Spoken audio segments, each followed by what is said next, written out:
Hi minasan, it's Zach here.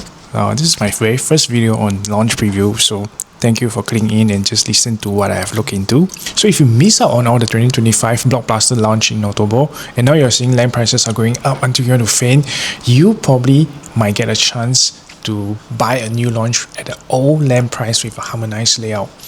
So what is this today that I'm going to share with you? Today we are talking about Narra Residences, a new launch at Dairy Farm Upper Bukit Timah area, which is still sitting on an old land price but will be launching into the new price environment, especially in the OCR areas that we've seen in the last couple of months and also coming to next year. And where exactly is Narra Residences? Narra sits along the Dairy Farm and Hillview stretch, surrounded by Chestnut Natural Park and greenery, near existing condos like Botany and Dairy Farm, which is going to TOP in about 1 to 3 months' time. Dairy Farm Residences, the Skywoods, Foresque Tree House, and the upcoming new GLS site just beside it. If you look at the 2025 master plan zoning, there will be a new GLS next to it, which I will cover later. And in between Narra and that, there is a land parcel that is zoned as education. On the other side of the road, you also notice there are a few more plots are zoned as residential, but currently they are green spaces. So some quick info on Narra. It comprises of 3 blocks of 6 stories, 2 blocks of 13 stories, and 2 blocks of 16-story building, with a total of 540 units, 4 shops and 1 basement car park. Some facilities are swimming pool, basement car park with 546 lodge, which is 1:1 car park ratio. So let me show you why this development feels so different the moment you look at the site plan. Now, here's the key design move. Because the blocks are staggered in height, each block enjoys a very different view profile. 6-story blocks give you a more intimate, low-rise vibes, and it's really great if you like greenery and a calmer, tuck-away feel. The 13 and 16-story blocks rise above the rest, opening up a broader and more unblocked perspective. So it really depends on where you're facing. You will get very different sceneries and privacy levels. And of course, when you put them together, it has a forest retreat theme with large landscaping, resort-style communal spaces, and it really feels like it's not Singapore, away from city vibes. So if you want more in-depth details on a site plan or floor plan of each unit type, feel free to WhatsApp me at this number 932777196. So next, on the pricing itself, you can see that the starting prices are quite attractive, and the 1, 2, 3 compact and 3 compact premium are all launching at 1009XX PSF, and this is almost like the upcoming prices like Oriole Tampines, Bounce Out units, and you also see prices in Auto Place is bridging about 1008 to 1009 PSF range. If you add the PSF into the unit size, the quantum is also very palatable, and it is one of the lowest price harmonized OCR projects that we have seen in the last 1 to 2 years. The land for Narra was bought at around 1020 PSF per plot ratio, which is lower than many of the GLS sites that will be launching from 2026 onwards. We then look at the next Dairy Farm GLS that is undergoing its tender now, which we will get to know the results by 22nd January 2026. And if you notice, there is a big signal for OCR pricing from the latest Bedok Rise GLS plot, just transacted at about 1330 PSF per plot ratio just for the land. Now if we quick math it, the land cost typically translate to a potential selling price of around 2006 PSF and above, even though it's just an OCR area at Tanah Merah area. So if we take out the MRT proximity factor and trick it more like a standard OCR plot, a more realistic benchmark for land could sit close to a 1200 PSS per plot ratio range, and this could easily translate to 2004 or 2005 PSF when it comes to selling in 2027. So, quick overview of the unit mix, very straightforward. Total 540 units, and the focus here is really clearly on the 2 and 3 bedders. And interestingly, the 1+ study only has 3 units. In the 2-bedroom range, the main bulk, where it includes the compact premium and the 2 bedders with home shelter and study. The 3-bedder range, you have your compact, flexi, premium and premium plus study, mostly catered to the young families and an upgraded profile. Of course, 4-bedder with limited supply is for bigger households, and 5-bedder with private live, only 13 units each type. So the 3 show unit types are the 2-bedroom with study, 721 square feet, 3-bedroom premium, 1001 square feet, which really resembles the size of the new 4-room BTO and very likely targeting the HB upgraders for the same size. Interestingly, the 5-bedder with private lift, 1658 square feet, as in this area there's a lack of supply for 5-bedders. So as I was going through the floor plans, one layout really stuck out. The 2-bed 2-bath home shelter of 700 square feet. It's a rare configuration that you don't often see in new launches. You get a proper storage space, the home shelter, plus a tucked-in kitchen with a window, which makes daily living feel a lot more practical. What I like the most is the natural ventilation.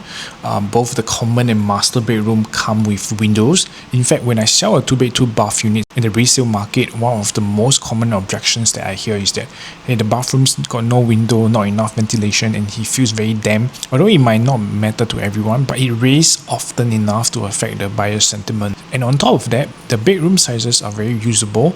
About 9 square meter for the common room and 12 square meter for the master, which is the solid 2-bedder. Overall, this feels like a superstar buy within the 2-bedroom range. Very efficient, livable, and also designed with the real homeowner's feedback in mind. And this 3-bedder compact 818 square feet also caught my eye. It's mainly because of one thing: windows, windows, and windows.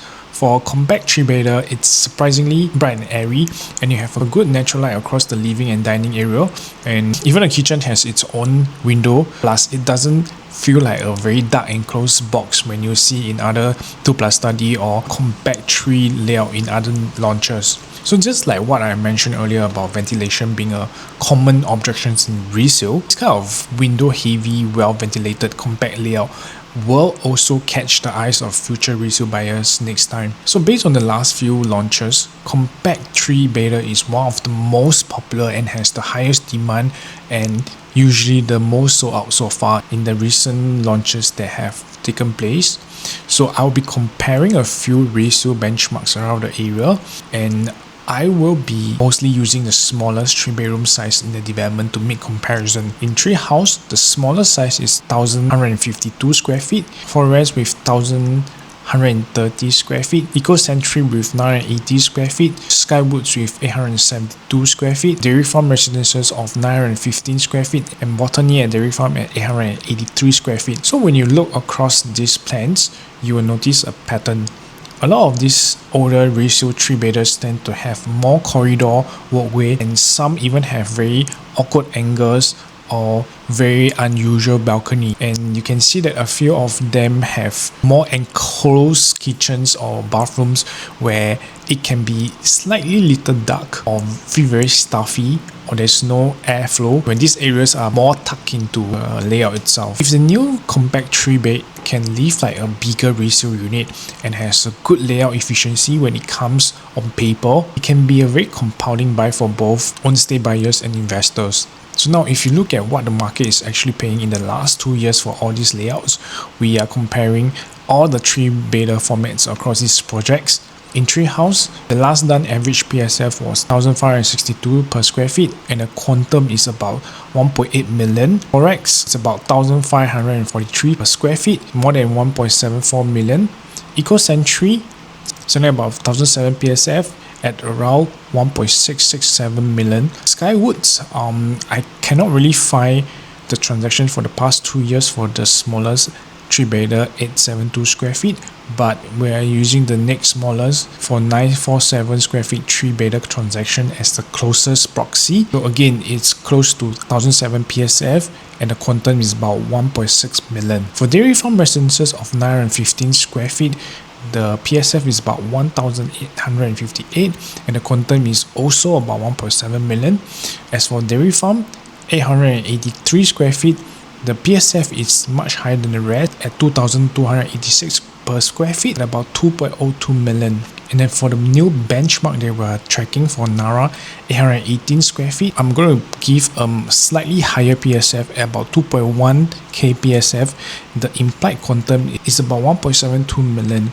So when we apply a normalization factor, meaning that we reset everyone back to a fresh 99-year lease to compare the true value, you can see what's the numbers of the normalized PSF across all these projects there as mentioned. For Tree House, it normalized to 1,863 PSF.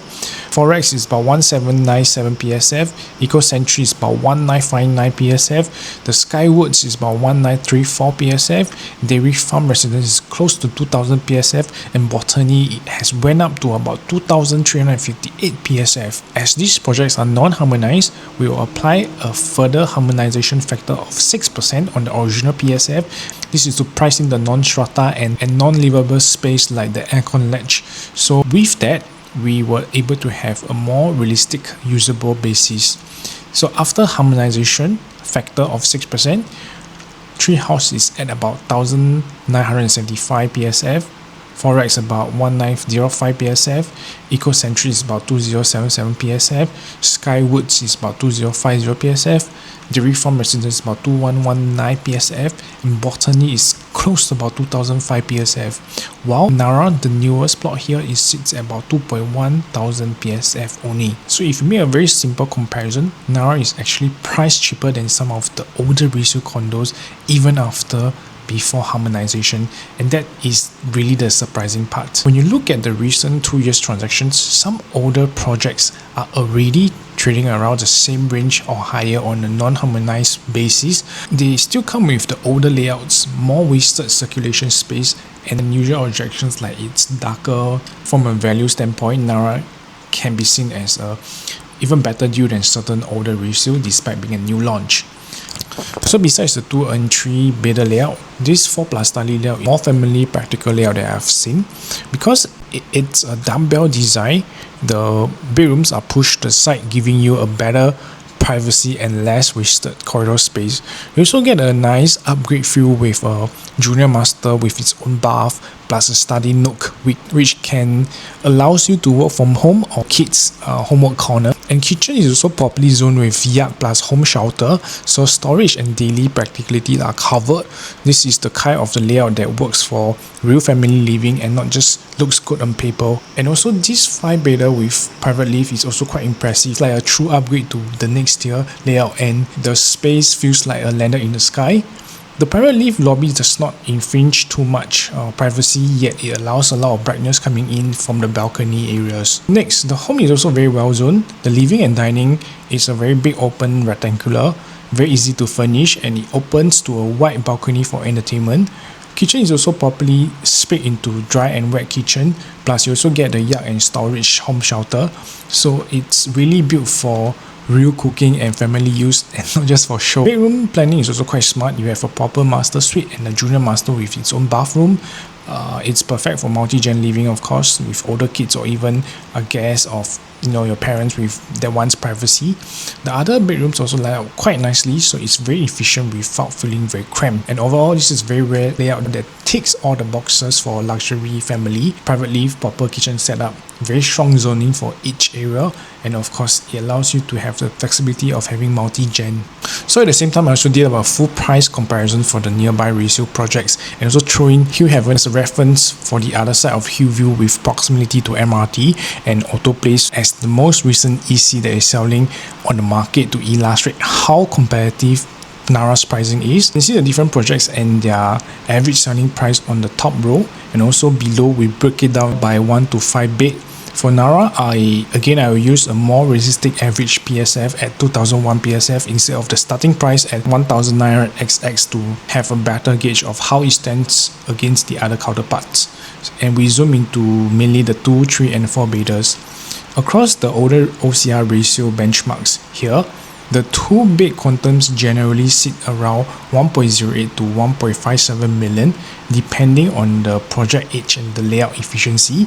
Narra's 2-bed benchmark is about 1.35 million, which is competitive, yet you are getting a newer, more efficient layout and overall environment versus many other resale options. The 3-bedder with a family and good exit strategy. For the 3-bedders, most resale benchmark in this comparison are roughly about 1.69 million to 2.08 million. So Narra's 3-bed benchmark is around 1.98 million, which sits right into the resale range. But again, the advantage of newer design and better space planning and stronger landscaping concept. And for the 4-bedder, this is where the gap becomes a little bit clearer. Most of the resale 4-beders here are around 2.09 million to 2.72 million. Narra's 4-bedder benchmark is about 2.64 million, which is in line with the upper band, but you are comparing a brand new modern 4-bedder layout against the older resale 4-bedders that often have more wasted space and less efficient planning in a bigger layout. As you apply the two adjustment lenses again, the normalized plus harmonized benchmarks, the older resale projects typically move up into the high 1009 to mid 2003 PSF range, while Narra still remain around 2.1 PSF as my estimate. Narra stack up strongly in the main demand drivers in 2, 3, 4 bedder, and after adjusting for lease and efficiency, it's actually very competitively priced against resale. Let's talk about the exit strategy and pitfalls to avoid for this project. So first, the entry price is attractive because the developers did not push the launch price aggressively, and this means that buyers are given a buffer and you're coming in at one of the most competitive OCR price points. In some cases, it can be even cheaper than a certain resale, and in some cases, it can be even cheaper than certain resale counterparts nearby. That is very important because most of the time for property profits, it's always made at the point of entry where you are able to buy below the value. Second, this is one of the earliest harmonized products in this whole entire pocket. So with this sort of new sizings and harmonized layout efficiency, it really becomes a differentiator versus the older resale in the area over time. Adding to that, you have about 66% resort style landscaping, and you're not just selling a unit in the future, you're selling the entire project with a lifestyle where each different block enjoys a very different view profile, and that typically creates a stronger buyer pool as more competing supply later on. So third, the project has a few layouts that are very future-proof from a resale standpoint. The one that I mentioned, the 2-bed with home shelter, is very practical storage that you don't see any other 2-bed 2-bath in the market has such a home shelter that has additional storage for 2-bed 2-bath buyer or for the tenants in the future. The 3-bed compared with a lot of windows, it gives you very good brightness and also ventilation across the whole house. And the 4-bedder dumbbell with landscape living, it gives you the privacy and usable space. And of course, the 5-bedder with private live, it has lack of supply of 5-bedder in the area and it's rare. So we are above to solve real buyer objections such as ventilation, storage, efficiency and privacy. This will enable your units to stay liquid and command a strong resale story and with a premium to sell in the future. Some of the pitfalls that we can point out and how we can manage them. First, the developer branding is not as household as the big boys, so some of the consumers or the buyers may hesitate to make a move at first. So if you search online, you realize that APAC Asia is linked to Qingjian, and Century Realty has previously delivered projects like Sanris and DBSS, and on APAC side, its most recent projects includes the Century and Newton and also the Tenet, and I guess there's a balance for you to actually get some advantage because the pricing for this less known developer, their objective to sell as many units as possible. So for them, if they understand that their branding is not as strong as the other big boys as mentioned, you get the advantage of their low pricing in this project. With that, a low entry price will help you give a higher profit margin in the future. So this is something they can take note, and it's not actually a bad point. Second, it's not a doorstep to MRT station project, and realistically you're looking at more than 10 minutes walk or about 4 bus stops away. And this is very important because MRT convenience is a major driver for mass market buyers. So when you buy, you must compensate by choosing the right stack or the unit, especially the one with very strong internal factors like view, privacy and livability, so you have a better competitive advantage in the future. Third, many people will feel that this area has a lot of condos, mainly condos, so the competition is real.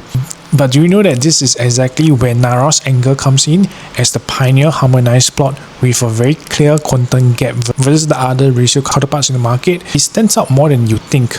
Buyers who compare affordability usually look at the total price quantum first rather than just the PSF. Narra, being newer, its positioning actually helped me to pop even better than the rest of the ratio projects in the vicinity. Even with these pitfalls, I think Narra can still stand out because it wins on the layout efficiency, the quantum play, and also its overall value proposition for its landscaping. So just to close off this review, let me show you my personal scorecard where I use this 10-point framework in advising clients to see how profitable a project can score out of 10. So for Narra Residences, I'm giving it an overall score of 8. The first point, it is one of the youngest in the area, so you're literally starting on the same footing as other first owners, just like the other resale properties for those bought firsthand. For upcoming URA transformation, I give a score of 0.5 because it does not have a direct headlight transformation on its own, but you sort of get some benefit from the spillover from the wider Bukit Timah or the beauty wall growth stories and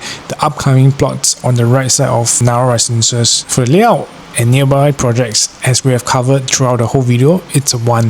It's a big plus. The floor plans are more efficient, more modern and new. You remember some of the star by layout that we have mentioned. For proximity to MRT station and amenity, it's 0.5. As mentioned, again, it's not a doorstep MRT project. It takes about 15 minutes, but the trade-off is on its pricing. So Narra Residences has 2 primary schools within 1 km, CHIJ and Bukit Panjang Primary.